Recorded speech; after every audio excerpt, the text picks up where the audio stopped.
Hello friends, आज हम profit and loss के अगले क्वेश्चंस देखते हैं।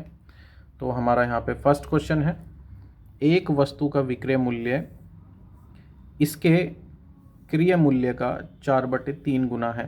तो यहाँ पे जो विक्रय मूल्य है, विक्रय मूल्य जो है वो बराबर है किसके, 4/3 गुना ऑफ क्रय मूल्य, इसके बराबर है। तो हमें क्या बताना है, उसका लाभ प्रतिशत बताना है। तो सबसे पहले हम यहाँ विक्रय मूल्य और क्रय मूल्य का रेशो निकाल लेंगे, अनुपात निकाल लेंगे। तो हम यहाँ से क्रय मूल्य उठाते हैं और इसके अपोन में लेकर आते हैं। तो विक्रय मूल्य अपोन में क्रय मूल्य बराबर में होगा 4/3। अगर विक्रय मूल्य 4 है तो फिर क्रय मूल्य 3 होगा यहाँ पे। तो यहाँ से हमारा जो लाभ हो गया, क्योंकि 4 विक्रय मूल्य 3 क्रय मूल्य है, तो 1 रुपये का लाभ या 1 यूनिट का लाभ 1 रुपये का लाभ। तो हमारा लाभ जो है वो 1 है। हमें इसको परसेंटेज में बताना है। तो लाभ ऊपर रखेंगे, क्रय मूल्य नीचे रखेंगे, मल्टीप्लाई में 100 करेंगे और जब 100 को 3 से भाग करेंगे तो 33 सही 1/3%, ये हमारा आंसर होगा। अब हम नेक्स्ट क्वेश्चन देखते हैं। हमारा नेक्स्ट क्वेश्चन है, एक व्यक्ति अपना टाइपराइटर 5% हानि पर बेचता है। यदि वह 80 रुपये अधिक में इसको सेल करे तो 5% लाभ होता है। तो टाइपराइटर का क्रय मूल्य कितना है। तो मान लेते हैं, हमने यहाँ पे मान के चलते हैं, माना क्रय मूल्य जो है टाइपराइटर का क्रय मूल्य वो 100 है। ये हमने इसको मान लिया है। एक्चुअल में ये 100 नहीं है, ये हमें क्वेश्चन की हेल्प से निकालना है। हम बाद में क्या करेंगे कि इस 100 की वैल्यू को निकाल लेंगे, वही हमारा आंसर होगा। अभी फ़िलहाल हमने ये माना है कि क्रय मूल्य 100 है। क्रय मूल्य अगर 100 है, 5% की हानि पे बेचता है, तो फिर विक्रय मूल्य कितना हो जाएगा, यहाँ से हम वो देखते हैं। विक्रय मूल्य 5% की हानि है तो फिर 95 रुपये जो होगा ये हमारा विक्रय मूल्य होगा।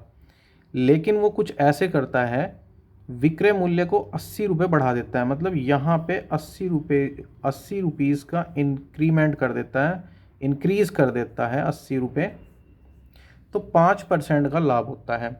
100 रुपये की चीज़ है और 5% का उसे लाभ हो रहा है, तो वो सीधा फिर 105 रुपये में वो इसको सेल करेगा। ये जो चीज़ है हमारी, इतना जो पोर्शन है ये हमने मान रखा है।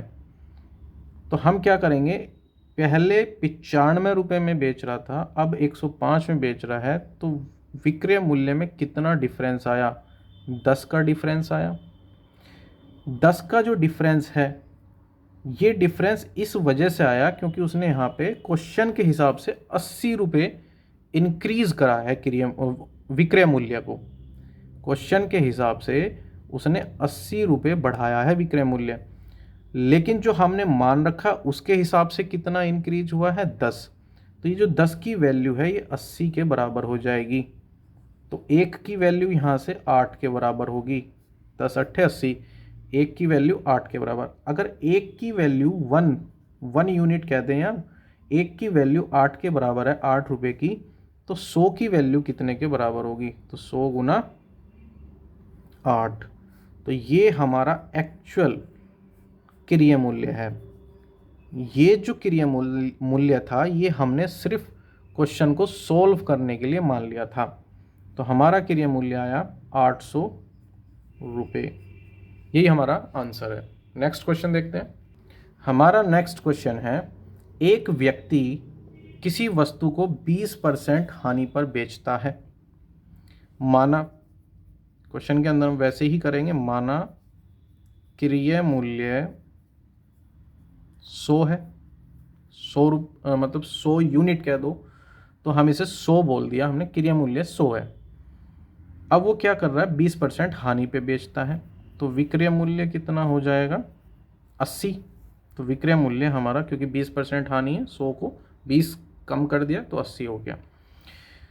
उसके बाद 12 रुपये अधिक अगर वह बेचे पहले से, पहले बेचता था 80 में, अब वो इसको 12 बढ़ा देगा। क्वेश्चन के हिसाब से हमें 12 बढ़ाना है, 12 रुपये, लेकिन ये जो है 80 ये हमने मान रखा है, तो हम इस 80 में 12 को नहीं बढ़ाएंगे, सिर्फ हम ऐसा लिखेंगे कि क्वेश्चन के हिसाब से ये हमें 12 रुपये बढ़ाने हैं।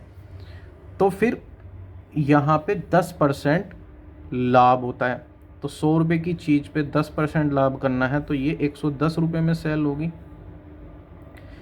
विक्रय मूल्य में यहाँ पे जो चेंज आया, 80 से बढ़ के विक्रय मूल्य 30 हो गया। ये 30 विक्रय मूल्य इसलिए इंक्रीज हुआ है क्योंकि क्वेश्चन में उसने 12 रुपये विक्रय मूल्य बढ़ाया, तो बराबर में 12 रखेंगे। ये 30 को कंपेयर करेंगे 12 से, 30 12 के बराबर होगा, तो एक की वैल्यू कितनी हो जाएगी, 12/30, और यहाँ से 6 दूनी 12, 6 पंजे 30, ये हमारी एक की वैल्यू हुई। तो 100 की वैल्यू कितनी होगी, 100 की वैल्यू 2/5 से मल्टीप्लाई करेंगे, 5 से इसे काटेंगे 20, और 20 की गुना 2 में करेंगे तो ये 40। तो ये जो 40% नहीं है, क्रिया मूल्य पूछा, तो ये 40 हमारा क्या होगा, क्रिया मूल्य, यही हमारा आंसर होगा। ओके फ्रेंड्स, अब हम नेक्स्ट वीडियो में नेक्स्ट क्वेश्चन करेंगे।